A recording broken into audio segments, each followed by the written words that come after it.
my first impression of you was when we made that eye contact after my speech. You were meeting my gaze. We were making eye contact. And I was like, no one else is looking at me like this. I love to like call back to the fact that I knew you were queer. You know, I clocked you as queer immediately. Yeah. And I was like, oh. Which is funny because I clocked that at that first session. Yeah. And it was your rainbow glasses. Yeah. And then you were like, my husband. And I was like, you're who? I know. So we're lying? And so like, you know, that first impression, that was what I got, right? Was that you were cute and that you were queer. And then you said you were a partner, which I was like, oh, okay, so cute, queer, and taken. And so that was very much like, said, wah, wah. Yeah. If I lost all my memory, what would be the first thing you'd tell me about us?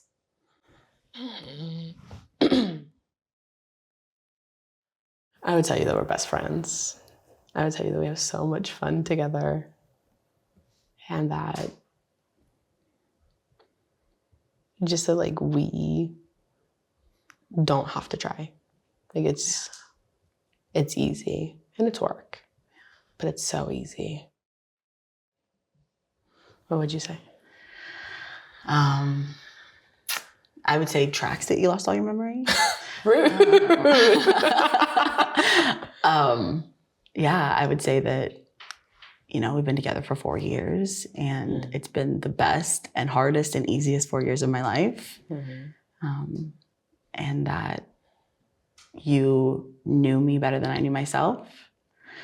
And so like, I'm excited that we get to do that again, you know? It'd be a fun fresh start. It would be fun. I would be sad, right? We would lose all of these like memories that we have together, but it would be fun, you know? I get to relearn you and you get to relearn me. And that would be cool. That would be super cool. Yeah. Ooh. I don't know. What's the best thing you learned from our worst fight? What's the best thing I learned from our worst fight?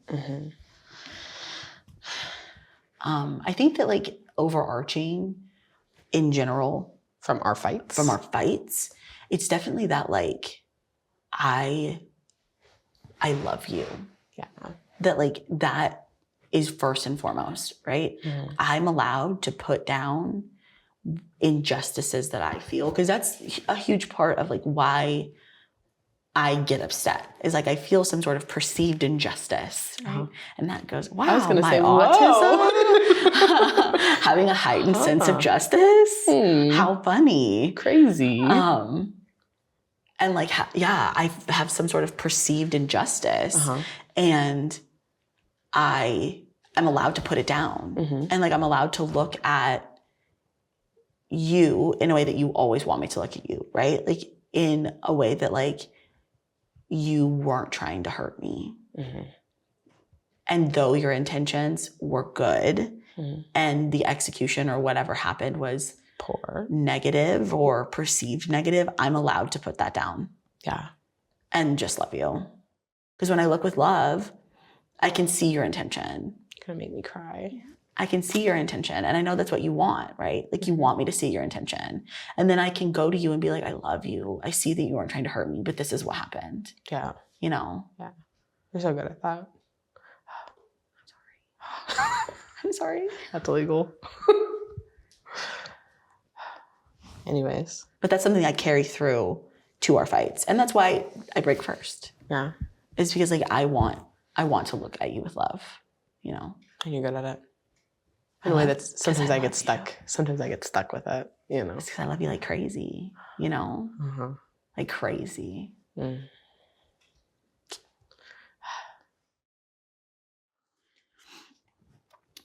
Ooh. What do you understand about me that no one else does? That's a good one. That is a good one. I feel like the answer to that is a lot. A lot. A lot. The two things that immediately come up, right? For that one is like your experience with queerness. Yeah. Oof. Yeah. Because that's the words don't do it justice, you know. But I think that's sort of a shared, right, on both sides. Yeah. Like the experience with queerness is very much a shared experience. Yeah. And the other thing, and the other thing is like the way that your brain works. And I don't think that I understand that better than you do, which you like to give me credit for. I just don't think that that's accurate. Okay. But I do think that, right, like compared to like your family or like your coworkers, whoever, like you do something and they'd perceive it however they'd perceive it, your rigidity or your, I don't know, like abrasiveness. Yeah. Do you want me to answer it? Yeah, your turn. I think, piggybacking off what you said about queerness, for me, it's your gender, right? Yeah. Like I understand you in a way that no one else does, and no one even tries to, and like the fluidity that you have in that. Yeah, I think that like I understand that better. Yeah. And I think that your ADHD and the way that your ADHD impacts the world and the way that my autism, I understand your ADHD and how the reasons you're struggling with things are related to that and not related to other things. And, I've seen you be treated poorly at work because of your ADHD in the way that like, I sometimes feel like I'm treated poorly at work because of my autism. The ways that you're definitely treated poorly at work because of your autism. Yeah. From the moment we met, I got you. And I feel like you got me, which is why we could up the ante and up the ante and up the ante. Yeah. As like cheesy as it sounds, we have like a soul connection, Yeah. Like it's like we were so different when we got together, like on paper. Oh yeah. People were like, what do you even have in common? Oh, but it's like we had like a soul connection, and that made just like our digging into this relationship. Yeah, it was a lot of like, what do you have in common? And it was like nothing, but also everything. Yeah. Ooh, you're gonna like this one. Okay. And by like, I mean not like. Oh God, okay. What is the pain in me you wish you could heal, and why? Do you want me to answer that question? Yeah. Yeah. Let's do it. I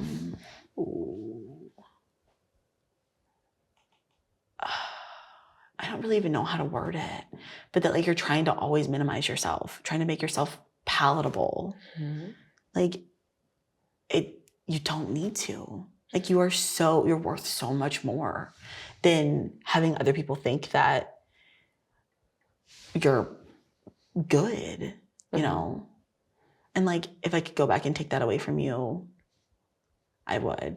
I want you to be loud and bold and ask for what you want and take what you need. I want all of that from you, you know? I want you to be hard. And you're not hard, you know? I don't want you to be easy and easygoing. I don't want you to lie, you know? I don't want you to feel like you have to lie. To Uber drivers? Yeah, I mean...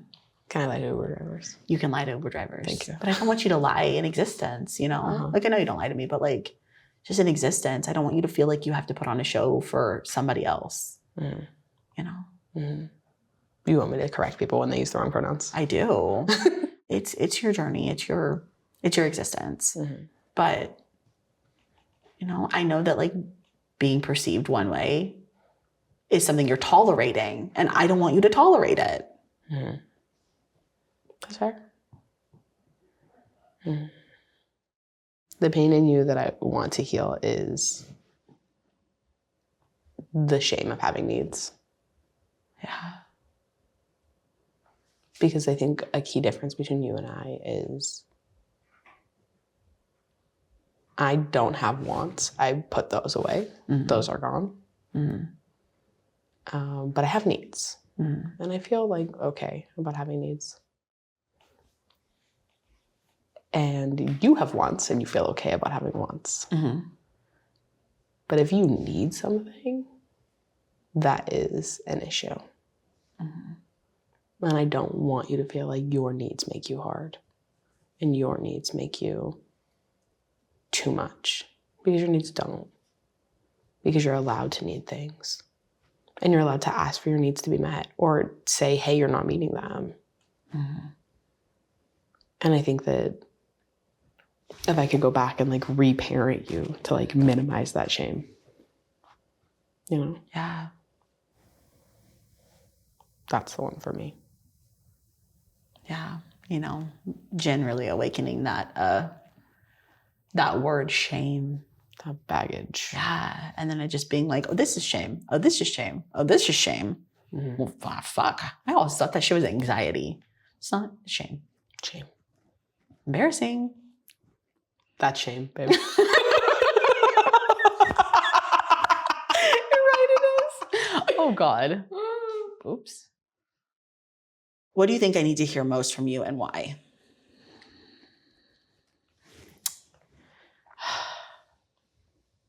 I want to say that what you need to hear most from me is like that I appreciate you, that I value the things that you do. And I think that I'm kind of bad about saying it, because like I think the fact that I love you is there. I don't have to say that. I mean, I do, but I don't have to. I think that what you need to hear from me is that I appreciate you, and I see the things that you do, and I see the things that you provide, you know, and I see the way that you caretake with, and the growth that you've done, and the fact that you do the dishes. Even though that's your card, doll. Yeah, even though that's my card. You know, and just things like that. You know, I notice that you clean the house, and I appreciate what you contribute to our relationship. Yeah. And I think that that's sort of a growing spot for me. If this was our last conversation, what would you never want me to forget? Remember that dream I had? Yeah. If this was our last conversation, I don't want you to ever forget that we are in love, that we are in sync. We are like, for like, once again, being cheesy, we are like soulmates. You know, I want you to leave here thinking that, like, knowing that we laugh and we cry and we just love each other so much. You know, you're my best friend. You're my best friend. I think if this was our last conversation, the thing that would stick with me is that you see me. Yeah. You know, past all the bullshit. Yeah.